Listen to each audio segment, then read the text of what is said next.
Tifosi de la Roma Internet, buonasera, vous écoutez Roma Lucuta, le podcast, votre instant audio 100% AS Roma. Pour m'accompagner ce soir, le critiqueur. Salut à tous, salut Rabal. Abdel, le point Galoroso FR. Salut à tous. Ernesto de Rome. Bonsoir à tous. Voilà, qui est en direct actuellement, qui est à Rome, qui voyage. Donc, désolé si la qualité du son est un peu compliquée. Mais voilà, Ernesto est à Rome et il voyage. Et pour nous accompagner ce soir, il nous fait un plaisir d'être là pour nous parler justement d'un transfert qu'il y a eu entre la Roma et Chelsea. C'est Rudy des réseaux sociaux de Chelsea France. Salut à tous, salut à toi Rabal, très content d'être là, merci pour l'invitation. Chelsea France, c'est sur Twitter, Facebook, Twitch et YouTube, c'est bien ça ? Oui, c'est ça. Voilà, vous êtes une grosse communauté concernant, une grosse communauté francophone pour Chelsea. On se développe pas mal depuis quelques temps, on a commencé les live Twitch, on fait quelques tests. Très bien. Écoutez, on vous souhaite que ça fonctionne. En tout cas, voilà. Donc, messieurs, là, on va parler de... ça a été officialisé. C'est le transfert de Davide Zappacosta qui nous rejoint la Roma pour apparemment un prêt de 6 mois. La Roma je vais dire que la Roma a une avancée dessus par rapport à une prolongation au cas où. Voilà, Rudy, ton avis sur ce transfert ? Du coup, pour donner un avis plutôt global, j'avais été assez tranchant depuis quelques temps en disant que Zappacosta, il avait vraiment pas le niveau pour Chelsea. Mais en soi, je vais être assez attentif sur ce que va donner le prêt, parce que pour moi, il peut vraiment bien se développer à la Roma. Et on a eu pas mal de joueurs comme ça qui avaient très peu de confiance à Chelsea parce qu'on leur donnait peu de chance et qui arrivaient à se révéler après grâce à des prêts comme Christensen, par exemple, comme Bakayoko qui l'a bien fait à Milan. Et je pense que Zappacosta, il peut bien réussir à Rome. Et je vais être très attentif là-dessus parce qu'il a des vraies qualités. On pourra en reparler, mais je pense que ça peut être vraiment intéressant pour vous. Très bien. Abdel, ton avis sur ce transfert ? Moi, je suis content de l'arrivée de Zappacosta. Je le suivais déjà à l'époque du Torino, quand il était avec son compère Darmian sur les ailes. Déjà, ça va nous permettre de définitivement clore le débat sur Florenzi latéral droit.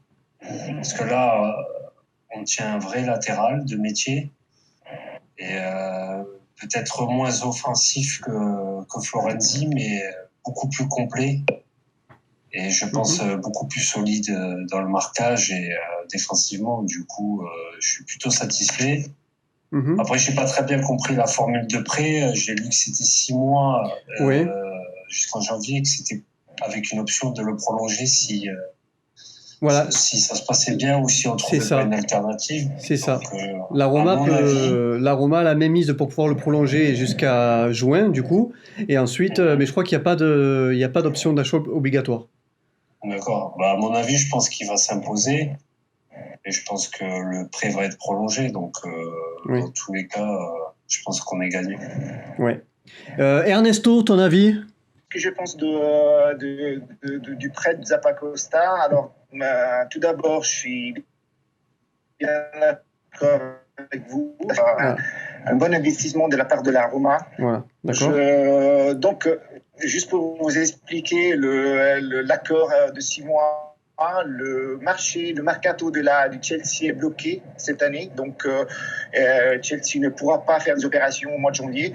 Donc l'accord avec la Rome, c'est celui de faire un prêt de 6 mois, en sachant que Chelsea a bien deux arrières de droite qui peuvent jouer, Azpilicueta et le jeune Reis, mais en cas de blessure d'un de deux, quand même, il se réserve le droit de pouvoir reprendre Zappacosta à janvier. Mais si tout va bien, la Rome pourra prolonger sans souci le prêt jusqu'à juin. Ça, c'est l'information que j'ai eue en parlant avec des journalistes de Rome. Pour le reste, c'est un joueur parfait pour le jeu de Fonseca parce que c'est un joueur différent de Florenzi, c'est un joueur différent de Karsdorp, c'est un bon défenseur. C'est quelqu'un qui a bien joué quand il était à Turin. Donc Petra qui le connaît super bien parce que c'est lui qui a vendu le joueur au Chelsea. Et donc, je pense que dans les solutions disponibles pour la Rome, on a parlé même de Isa et du Naples, c'est la meilleure des solutions. Voilà, parce que ça permet à la Rome de garder l'argent pour faire l'investissement sur le défenseur central. D'accord. Le critiqueur, un avis? Comme a dit Abdel et Ernesto, c'est un très bon recrutement de la part des dirigeants de la Roma. Alors déjà, on récupère un joueur italien qui a de l'expérience en Serie A et qui est un défenseur droit de métier. Et ça va faire du bien à Florenzi, parce que Florenzi pourra, pourquoi pas, monter un peu plus haut, vu que Zappacosta est plus, lui, dans la défense et monte moins que Florenzi. Ouais. Et je pense que c'est un joueur qui a vraiment de l'expérience, qui a prouvé au Torino. C'est pour ça qu'il est peut-être parti aussi à Chelsea. Il revient parce que peut-être c'était une marche un peu trop haute. Et à Rome, à mon avis, il va bien se relancer, car il vient dans son pays natal. Et je pense que il a le sourire, en tout cas. Un bon recrutement de la part de la Roma. Oui, il a dit qu'il était très content de revenir en Italie et à la Roma. Rudy, est-ce que tu peux nous en dire plus, du coup, sur Zappacosta, ses années à Chelsea, son rendement? Du coup, alors, quand il est arrivé de Torino, on s'est dit que ça pouvait être une potentielle bonne recrue, même si ça avait été fait un peu en panic buy à la dernière journée du mercato. On s'est dit pourquoi pas, ça peut être... à cette époque-là, on était à une défense à 3 avec 2 pistons sur les côtés. C'était Moses qui était titulaire. Donc on s'est dit ça peut apporter une bonne concurrence. Et c'était sous la deuxième saison de Conte. Et je trouvais en tout cas que Zappacosta était assez intéressant dans ses débuts avec Chelsea. C'est un joueur qui faisait pas trop de vagues. Il était ni mauvais. Enfin, il n'y avait pas de but qui venait de grosses erreurs de Zappacosta en défense. Et il faisait pas non plus d'énormes efforts offensifs. Je prends un exemple comme les latéraux de Liverpool, par exemple, comme un Robertson ou un Alexander-Arnold. C'est pas un joueur dans ce tempo-là. C'est un joueur qui va faire des matchs ni excellents ni mauvais. Ouais. Et il a plutôt pas mal joué sous Conte avec sa concurrence sous Moses. Ouais. Dans ses débuts, on se rappelle l'un des moments marquants, comme on a parlé avant le début du podcast, c'était son but contre Karabag en Ligue des Champions. Vraiment à ce moment-là, on commençait à se dire, on a recruté un potentiel très bon joueur qui sait vraiment déclencher des bons appels sur les côtés, une très bonne conduite de balle et qui peut faire des bons centres, voire des bonnes frappes de temps en temps. Donc ouais, sous Conte, je le trouvais assez intéressant pour vraiment un turnover avec Chelsea. Et le problème, c'est que sous Conte, il était à son avantage parce qu'Aspilicueta était encore en défense centrale à ce moment-là. Et le problème, c'est que quand Conte est parti de Chelsea et que Sarri est arrivé, Sarri est arrivé avec son 4-3-3 qui était vraiment inamovible, qui ne voulait pas bouger. Et comme Aspilicueta avait beaucoup joué latéral à Marseille et sous l'époque de Mourinho, Sarri a pris la décision de le remettre latéral droit. Et il en a fait son capitaine parce que ça faisait plusieurs années qu'il était à Chelsea. Donc du coup, Aspilicueta est vraiment devenu le titulaire de base à Chelsea. Il a joué quasiment tous les matchs sous Sarri. C'est son poste arrière droit à Aspilicueta. Comment ? C'est son poste arrière droit à Aspilicueta. Ouais, c'est ça. C'est vraiment le poste qu'il avait le plus souvent. Et il y a juste sous Conte où il était devenu défenseur central droit dans une défense à 3. Oui. Et là, du coup, sous Sarri, il était repassé défenseur droit. Ouais. D'accord. Et du coup, donc je regardais un peu les nombres de matchs joués de Zappacosta sous Sarri, et là je regardais les matchs qu'il a le plus joué, c'était en Europa League, où il en a joué 10, et franchement, après, même si on a des adversaires de faible qualité, je trouvais qu'il était plutôt bon, enfin c'était cohérent ce qu'il proposait. Et puis en première ligue, comme je disais, il a joué que 125 minutes sur les 38 journées, c'est vraiment Aspilicueta qui a fait tous les matchs. Il a joué quelques matchs de FA Cup et de Coupe de la Ligue. Donc vraiment, sous Sarri, ça a vraiment dû être une année compliquée pour lui. Ouais. Et je me disais que ça pouvait quand même être un bon joueur de turnover avec un autre coach. Si par exemple Lampard avait voulu faire d'Aspilicueta un titulaire non assuré. Et sauf que dans la pré-saison qu'il y a eu avec Lampard cette saison, Zappacosta, je l'ai trouvé très peu impliqué. Il ratait même des passes à 5 mètres. Le peu de matchs qu'il a joué, c'était assez catastrophique. Et là, pour l'instant, dans les 3 matchs officiels que Chelsea a joué cette saison, Aspilicueta a joué toutes les minutes à chaque fois. Même le match contre Liverpool, il a joué les 120 minutes en Super Coupe d'Europe. Oui. Et donc, je pense que c'est pour ça que Chelsea a voulu avoir un accord avec Rome pour le prêt de Zappacosta. Et comme j'en parlais un peu avant le début du podcast, c'est que il a mis des messages sur les réseaux sociaux pour remercier Chelsea. Et vraiment, ça sonnait pas comme un simple message de prêt et je reviendrai plus tard. Ça sonnait vraiment comme un message d'adieu, je remercie Chelsea pour ce que le club m'a apporté. Il me donnait vraiment l'impression d'avoir envie de continuer avec la Roma, donc on verra selon comment ça se passe avec vous. Je vous souhaite en tout cas qu'il réussisse chez vous. Moi, dans tous les cas, soit qu'il reste à la Roma, soit qu'il revienne à Chelsea. S'il revient, ça veut dire qu'il a potentiellement prouvé des bonnes choses à la Roma, comme il a pu le faire à Torino. Donc je suis globalement content en tout cas de ce prêt-là chez vous, en espérant qu'il réussisse. Ouais. Bon, mais écoute, en tout cas, c'est très gentil de ta part. On verra bien. Abdel, toi, ton avis sur ce que vient de dire Rudy, si tu es d'accord avec lui, pas d'accord, ton avis sur Zappacosta? Moi, je suis plutôt d'accord. Je pense que je regrette un petit peu le fait que Karsdorp n'ait pas réussi à Rome, parce que je pense qu'il avait vraiment un bon potentiel. Après, je pense qu'il s'est un petit peu égaré entre les blessures et l'hygiène de vie. Du coup, je pense que l'arrivée de Zappacosta, c'est ça qu'il nous faut. C'est un mec besogneux, sérieux, qui fait pas de vagues, plutôt discret. Donc, je pense que ça va faire du bien à la défense. Ça peut pas être pire que Florenzi, de toute manière. Qui n'est pas un latéral de métier et qui, je pense, était passé par ce poste, puisqu'il a plus le physique pour ça, à cause de ses blessures. Et en plus de ça, voilà, quoi. Quand t'es pas latéral de métier, c'est compliqué. Latéral, c'est pas pareil qu'ailier ou milieu de terrain. Donc, il y a des caractéristiques bien précises à avoir et Zappacosta les remplit parfaitement. On aura un côté moins offensif que l'autre. Je pense que le côté qui sera le plus offensif, ça sera le côté gauche. Côté droit, je pense qu'il sera un peu plus...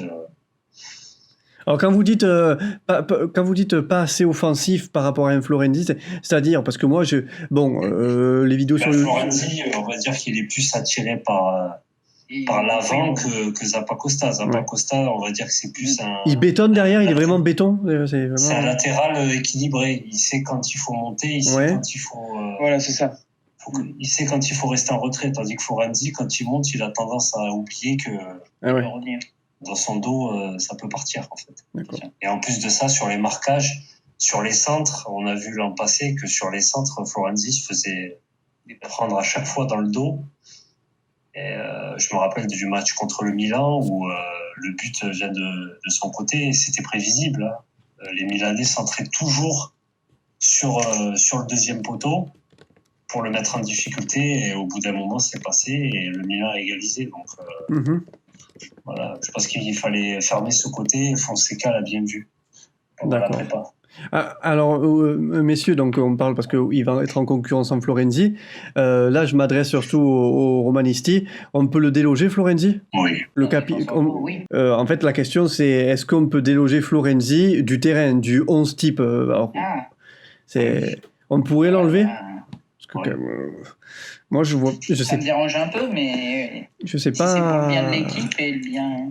Moi, je pense qu'il faut arrêter de faire, je l'ai dit plusieurs fois sur Twitter, mais je pense qu'il faut arrêter de faire du sentiment si on veut devenir un grand club.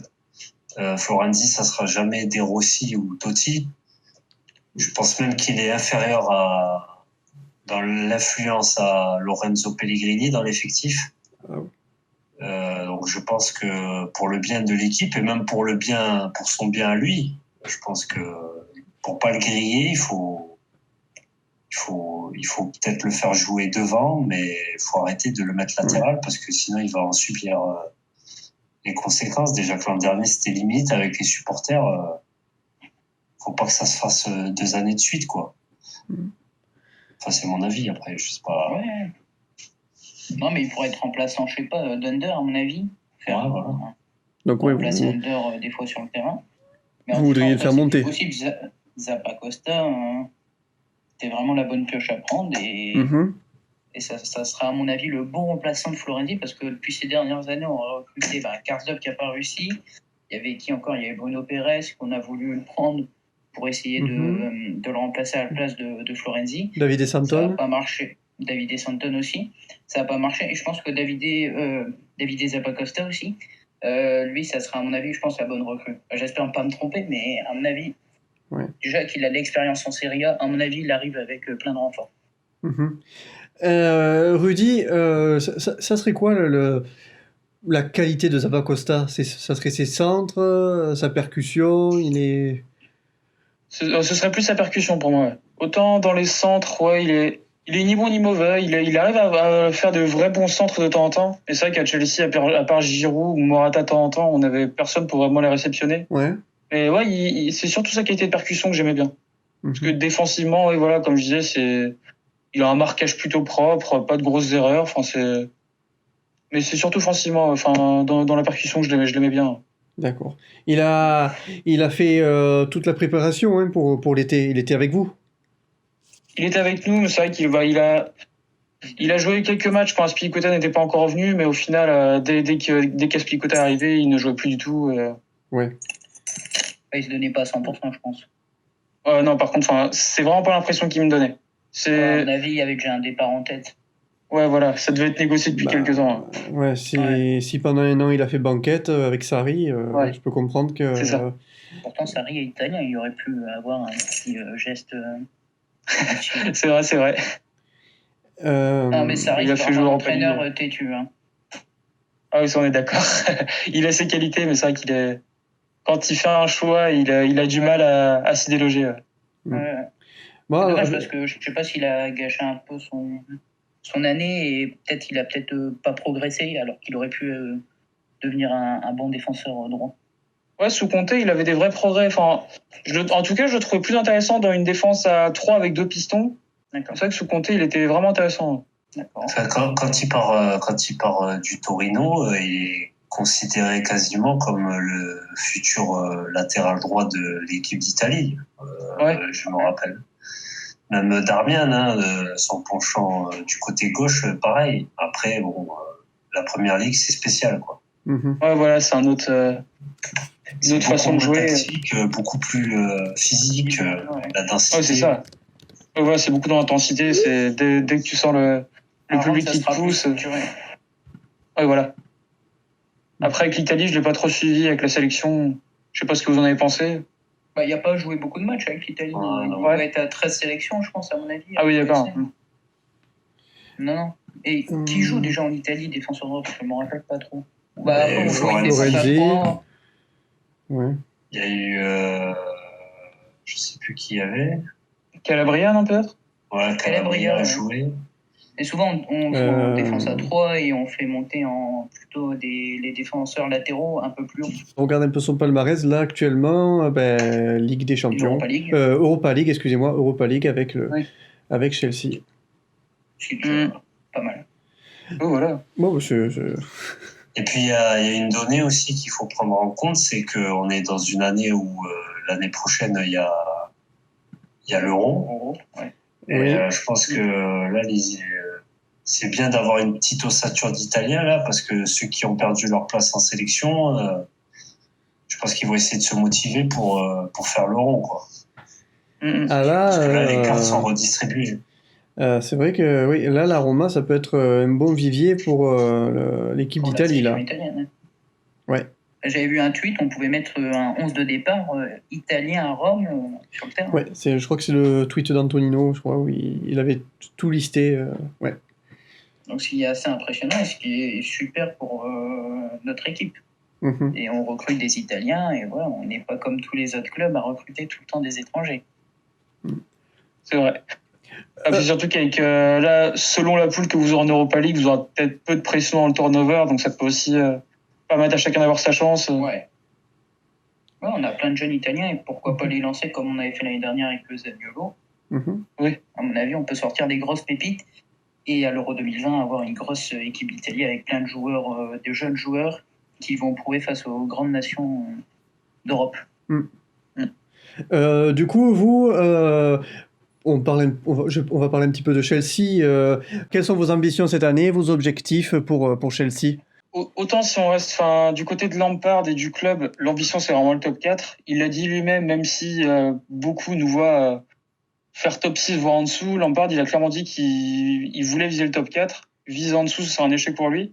Et alors par contre, chez les supporters, dans la fanbase francophone, personne n'est d'accord. Certains pensent qu'on est on va vraiment être en lutte avec Arsenal et Manchester United pour le top 4. D'autres pensent qu'on peut même finir 10e parce qu'on n'a pas les joueurs, les individualités qu'il faut pour marquer. En Ligue des Champions, ça va être, je pense qu'un 8e de finale, ça convient même à tout le monde parce que selon les tirages, ça peut être compliqué. Oui. Donc comme c'est la première saison de Lampard dans un vrai gros championnat, on s'attend à une année de transition, mais collectivement, en tout cas, moi, je suis optimiste. Je vois des vraies bonnes choses, donc j'arrive à espérer un top 4 et un 8e, voire un quart de Ligue des Champions. Très bien.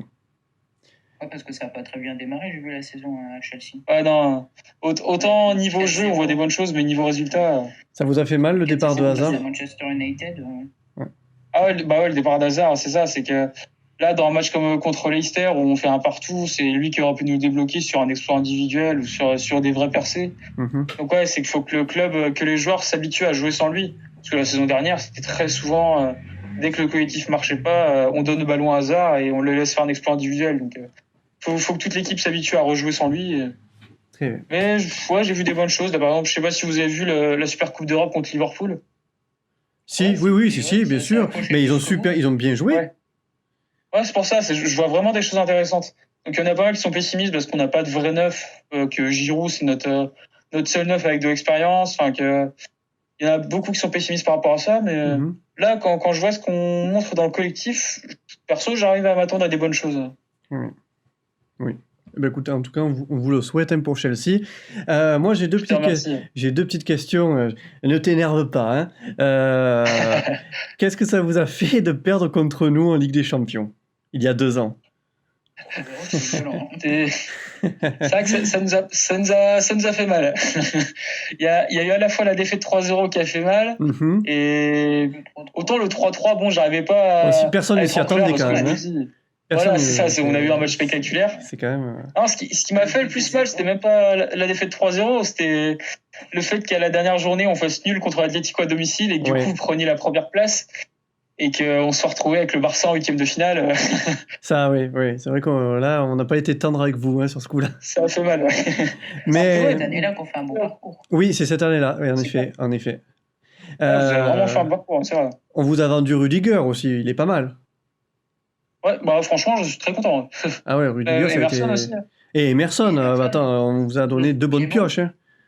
Franchement, Emerson commence vraiment à progresser. Autant la saison dernière, j'étais pas confiant, mais là, c'est vraiment de mieux en mieux. Ce sont 2 joueurs qu'on regrette. Ah ouais? Comment tu dis? Défensivement, vous avez des difficultés? Non, mais bon, ce sont 2 joueurs qu'on aurait aimé garder et qu'ils sont partis. Bon, ben voilà. Mais... C'est sûr que Rudiger, aujourd'hui, à la place de Fazio et de comment il s'appelle l'autre? Juan Jesus. Bon, Jesus, il fait son boulot, mais oui, il aurait sa place. Ouais, totalement, ouais. Oui. Et Emerson, très bon aussi. Oui, bon, maintenant, c'est comme ça. Bon, après, Emerson, on a Kolarov, maintenant on a Spinazzola, on va dire, ça compense. Mais... Sarri faisait jouer l'année dernière Emerson? Au début de saison, c'était très souvent Marcos Alonso. Et au bout d'un moment, il s'est rendu compte qu'il avait plus le niveau et Emerson a vraiment joué de plus en plus. D'accord. Et là avec Lampard, Emerson joue tout. D'accord. C'est bien. Ah, c'est bien, il change des fois, Sarri. Ouais, voilà, il se rend compte des fois qu'il peut faire des erreurs. Oui, voilà, c'est ça. Par moment, ça lui arrive. Mais Marcos Alonso, il avait mis quelques missiles avec Chelsea. Comment ça se fait qu'il est plus trop dans les petits papiers, là? C'est limite comme, j'allais dire comme Zappacosta, mais c'est pas trop pareil, mais c'est que Marcos Alonso, sous Conte, il était vraiment intéressant dans une défense à 3 et lui en piston, c'était vraiment son poste idéal, quoi, parce qu'il pouvait être là où il voulait offensivement et ses erreurs défensives se voyaient pas trop. Mais là, de passer à une défense à 4, ça l'a vraiment tué. Enfin, offensivement comme défensivement, il est devenu vraiment mauvais. Même ses centres sont devenus mauvais. En coup franc, il n'en met plus. Enfin, vraiment, il a régressé de façon monstrueuse. Ouais, d'accord. Très bien. Très bien, messieurs. Un dernier mot sur Zappacosta? J'espère en tout cas qu'il va vraiment réussir chez vous et je pense qu'il peut avoir le niveau. Et pourquoi pas le voir jouer à l'Euro, ça pourrait être intéressant. Ah ouais, l'Euro, ouais. À mon avis, c'est peut-être son objectif de cette année, parce que vu qu'il joue à Rome, il sera plus dans les viseurs de la sélection italienne. Ouais, voilà. Sa concurrence avec Florenzi, elle va se voir. Ouais. Ouais, va se voir largement, parce que je vois pas comment on pourrait mettre Florenzi à l'Euro défenseur droit. Hein. Rudy, merci de nous avoir accompagnés et parlé du joueur et de Chelsea. Aucun souci, c'était avec plaisir. Merci à vous surtout de m'avoir proposé de venir. Enfin, c'était vraiment intéressant. Eh ben avec plaisir. Donc je rappelle que tu fais partie de la communauté Chelsea France. Donc sur les réseaux sociaux, Twitter, Facebook, YouTube, Twitch, vous commencez à faire des lives et des podcasts pour votre communauté. Donc voilà, n'hésitez pas à aller rajouter Chelsea France. Voilà. Je te remercie pour la petite pub en tout cas. Et, j'ai envie de vous dire bonne fin de podcast à vous et bonne saison à la Roma. Merci beaucoup Rudy, bonne chance à Chelsea aussi. Merci. Merci à vous les gars. Messieurs, nous on va rester ensemble entre romanisti et on va continuer à parler, on va faire un petit tour mercato, bref, 2 dossiers chauds qui sont en cours. C'est le dossier Rugani, voilà. Messieurs, est-ce que vous pouvez nous faire... pour les auditeurs, un petit tour d'horizon sur ce qui se passe pour Rugani là actuellement. Daniel Rugani, Rugani, en fait, ça doit se négocier autour à la base de 30 millions. La Juve a proposé de mettre 2 jeunes dans la transaction. Alors, il y a Ricciardi de la Primavera, qui est, on va dire, le joueur le plus talentueux de la Primavera du côté de la Roma. Mm-hmm. Et Sénar. Alors, je ne connais pas trop. Je ne pourrais pas avancer sur lui, mais il paraît aussi qu'il a un bon potentiel. Maintenant, la dernière info qui est apparue vers 18h, c'est que la Roma a freiné les négociations. Mm-hmm. Alors, certains disent qu'elle n'est plus trop convaincue par le prix et par les jeunes que la Juve voudrait. Donc, je ne sais pas trop quoi en penser. Moi, je suis pour ce transfert, mais pas à n'importe quel prix non plus. Je pense que déjà 30 millions, c'est énorme pour Rugani. C'est beaucoup. C'est beaucoup, plus 2 joueurs à nous. Ouais, entre 20 et 25, ça va à peu près. 20, ça serait le top. Mais 30, je trouve ça énorme. Donc, je ne sais pas si c'est pour ça que la Roma a freiné les négociations. De toute façon, on a besoin d'un défenseur central. Donc, ça peut être Rugani, comme ça peut être quelqu'un dont le nom n'a pas filtré dans la presse. Oui. Donc, je sais pas, on verra bien. Zappacosta, personne n'en avait parlé. Et son nom a filtré dans les 2 derniers jours. Donc, oui. Je sais pas, peut-être que Petraki a une autre piste. Oui, j'ai aussi entendu possible. Lovren, ils disent encore. Mais je suis pas sûr. Lovren, à mon avis, ça va être compliqué. Et le salaire, peut-être. Oui. Là, je pense que la piste, c'est Rugani. Et ils attendent un peu que la Juve fasse un petit effort, à mon avis, sur le contrat. Mais je pense que là, à l'heure actuelle, c'est sûrement la meilleure chose pour nous, et de partir sur une... 22 à 24 millions d'euros. Ouais. Fazio a renouvelé son contrat. Donc c'est sûr et certain qu'on ne pourra pas se débarrasser de lui. André Sousse, il est motivé à rester chez nous, à part prendre Rugani et monter cette charnière. On prend Mancini, Rugani, on fait comme la Juve. La Juve, eux, ils ont encore les vieux, et nous, la Roma, a cette charnière italienne de jeunes qu'on va faire exploser, qu'on va amener à maturité. T'as raison. Et ça sera elle qui sera ensuite en équipe nationale. En fait, Rome va créer la sélection italienne, c'est ça. Mais la Juventus a bien créé la défense pour l'équipe d'Italie. Avec Barzagli, des Chiellini ou des Bonucci. Je sais pas ce que t'en penses, Abdel, mais ça pourrait être, ça se tient. Hein. Ouais, ça se tient. Après, il faut voir Rugani s'il vient, comment il va réagir à l'environnement romain qui est assez spécial. Hein. Parce qu'on a beau parler, mais il y aura toujours plus de pression à Rome qu'à Turin, alors qu'on n'a pas du tout le même... Mais le problème, c'est il n'y aura pas le même profil ici à Rome qu'à Turin. Lui, il jouera les matchs. Et à Turin, il n'est pas barré. Sûr. Oui, il n'est pas barré à Turin. Oui, voilà. Ça, c'est sûr. Parce qu'à Turin, il n'y avait pas l'opportunité de jouer ses matchs. Donc, on n'a peut-être pas vu encore son potentiel que s'il joue tous les matchs, peut-être il va exploser et devenir... Après, Rugani, on sait qu'il a un mental friable. Oui. Il faut... Tu le compares à Roma, on le compare souvent, enfin moi, je le compare souvent à Romagnoli. On voit la différence. Ça devait être les 2 défenseurs centraux du futur de l'équipe d'Italie. Il y en a un qui est quasiment arrivé à bon port, c'est Romagnoli, et l'autre qui rame toujours, c'est Rugani. Ouais. Parce que Mais c'est dommage. C'est dommage. Parce qu'à la Juve, il aurait dû exploser. Bah, il a quand même pris de l'expérience avec des joueurs comme Bonucci, Chiellini, Barzagli qui étaient là. Ils lui ont appris des choses. Mais il est barré. Voilà, la route, elle est barrée. C'est sûr. Mais en venant chez nous, il va être... titulaire. Ouais, il va le devenir. Voilà. Il va le devenir. Mais je vois pas comment on peut laisser Fazio ou Rezus. Rezus, ça restera toujours comme on dit, le troisième larron, c'est-à-dire c'est le mec qui va venir boucher les trous et qui va le faire assez bien.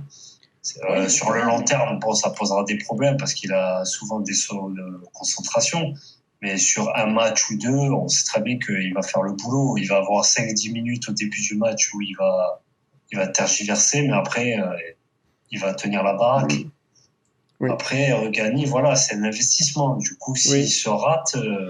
Et Abdel, je reviens sur le fait que tu as dit qu'il n'est pas de mental. Je confirme que les podcasts de Amine.Juve avec toute la clique de Juventini et de Zoro, Zoro, il confirme bien que voilà, il faut le pouponner, le petit Ruganien, il faut le soutenir, voilà, lui donner de la confiance, voilà, vraiment lui faire comprendre que voilà, il faut vraiment être derrière lui pour qu'il soit bon, parce qu'il a du talent. Voilà.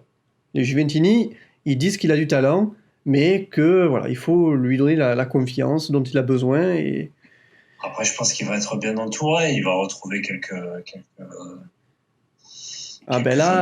qu'il connaît, Spinazzola, Zappacosta qui l'a croisé en sélection, Pellegrini, Zaniolo, Florenzi, Florenzi. Et il change pas de championnat, donc à mon avis, il n'y aura pas du mal à se...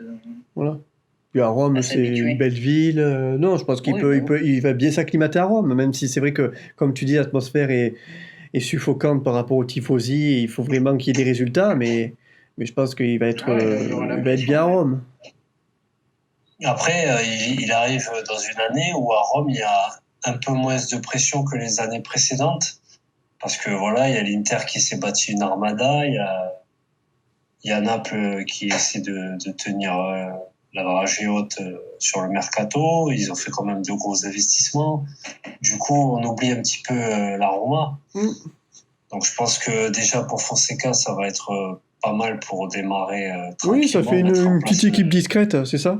Voilà. Et on pense pas. Je pense que c'est la première année où on pense pas à la Roma dans le top 3. Donc, à voir comment ça va se passer. Il y aura sûrement des surprises de toute manière. Oui, il y aura toujours une surprise, ça c'est sûr. Très bien. Messieurs, deuxième dossier chaud. Grégoire Defrel, qui est en passe de retourner à Sampdoria. Pour l'instant, le contrat se fait pas parce que justement la Sampdoria est actuellement en vente. Il faut donc qu'il y ait confirmation de vente, mais Defrel, voilà. Pour l'instant, c'est son chemin, c'est la Sampdoria. Voilà, qu'est-ce que vous en pensez de cette nouvelle ? C'est une bonne nouvelle s'il part à la Sampdoria. De toute façon, il ne pouvait pas être la doublure de Dzeko, je pense. Non. Il faut trouver quelqu'un d'autre. À la Sampdoria, il était où l'année dernière, à Sassuolo? Là, il était à Sampdoria. Sampdoria. Il avait fait une bonne saison. Bon. Il jouait deuxième attaquant, ailier droit. Il était performant pour la Sampdoria. Il était bien là-bas, qu'il reste là-bas. Mais à Rome, on a vu même sur les matchs amicaux, ça donnait pas l'envie de le garder. Il n'était pas très serein sur le terrain. Oui. À mon avis, Rome, c'est fini pour lui. Après, la question là qui va se poser dans les derniers jours de mercato, c'est ok, on se débarrasse de Defrel, mais on a toujours Schick. Alors Schick, il est aussi transparent que je sais pas à quoi on pourrait le comparer, mais Fonseca, il en peut plus de lui déjà. Il a dit que le mec n'a aucune... Enfin, il laisse rien transparaître, en fait. Et c'est pas faute d'avoir essayé avec lui, mais je sais pas si vous avez remarqué, mais les derniers matchs de prépa, il s'en fout. Il comptait pas sur lui, Fonseca. Donc là, outre le défenseur central, il y a le problème de l'attaquant. Après, Defrel, quoi penser, il a jamais joué à son poste. Il est arrivé dans un contexte pourri. Après, voilà, quand il jouait à son poste, il donnait le maximum. Moi, je me rappelle de certains matchs où il faisait un travail défensif de malade, sans se plaindre, sans rechigner, mais Ouais. c'est compliqué quand tu arrives quelque part, même si le coach te connaît et que tu n'es pas dans un bon contexte et qu'il te fait pas jouer au bon poste, Ouais. Defrel, c'est comme Karsdorp, quoi. Ça restera une énigme. Très bon à Sassuolo. C'est très comme bon Doumbia. Ouais, Doumbia, Doumbia c'est différent. Il est arrivé sans prépa physique. Il arrive de la CAN. On le fout titulaire. On lui laisse Ouais. même pas le temps et après on le dégage. Donc Oui. Doumbia, pareil, il va se rajouter aux déceptions, aux choses inachevées qu'on a. Ouais. Et Ibarbo aussi, j'en passe. Ibarbo. Alors messieurs, juste pour titre informatif, je vais lire le tweet de Sampdoria France. Defrel à la Samp, ça brûle. La Roma demande 13 millions à payer en différé après un prêt de 1 an. La Samp négocie pour faire baisser cette somme en proposant d'aménager à la baisse une clause établie lors de la vente de Chic. 50% de la future vente à reverser. Voilà. Mais ça va se faire. Voilà, normalement. Donc 13 millions. Ouais. Et là, oui, ils essayent de négocier. Voilà, mais ça serait aux alentours de 10 millions. Voilà, on va dire 10 millions. En fait, c'est pour faire passer la clause de Chic sous le tapis, quoi. Parce que sinon, ils peuvent pas s'en débarrasser. Parce que là, si tu vends Chic, tu donnes la moitié de son transfert à la Samp. Oui. Donc, t'imagines, tu le prêtes dans un club de Bundesliga, il fait une saison de malade. Un club arrive, il te met 60 millions, tu es obligé de donner 30 millions à la Samp. Non. C'est vaut mieux. Non, c'est abusé, là. Ouais. Merci Monchi. Hein. Ouais. Avec ses recrutements un peu hasardeux. Ouais. Non, je sais pas. Bon vent à Defrel, hein, j'espère qu'il retrouvera. Non, mais s'il était bien à la Samp, c'est bien pour lui. À Rome, à mon avis, c'était déjà fini. Non, c'était pas possible. Il avait pas planté sa bagnole à Gênes, je crois. Je crois que j'ai vu une information comme ça. Je sais pas. Enfin, il retournera à Gênes, comme ça. Bon, eh bien écoutez, on va s'arrêter là, messieurs, pour ce soir. Ok, voilà. Avec moi dans le podcast, le Point Galoroso Abdel. Merci d'avoir été présent. Merci à toi et merci aux critiqueurs. Ouais. Le critiqueur, merci. Merci à vous deux. Merci pour l'invitation à Rabal encore une fois. Toujours présent. Merci, merci beaucoup, le critiqueur. On remercie également la présence de Rudy Chelsea France qui est venu nous parler de Zappacosta et un petit peu de Chelsea. Voilà, ça a été sympa d'avoir l'avis d'un supporter de Chelsea. Et on remercie aussi Ernesto qui malheureusement n'a pas pu rester, voilà, problème de son, mais qui reviendra très prochainement dans un podcast. Voilà, c'est sûr, Ernesto, envoyé spécial de Rome. Ah bah c'est cool ça. Bon, et bien merci beaucoup, chers auditeurs, merci de nous avoir écoutés et une très bonne soirée et à très bientôt. Merci. Ciao.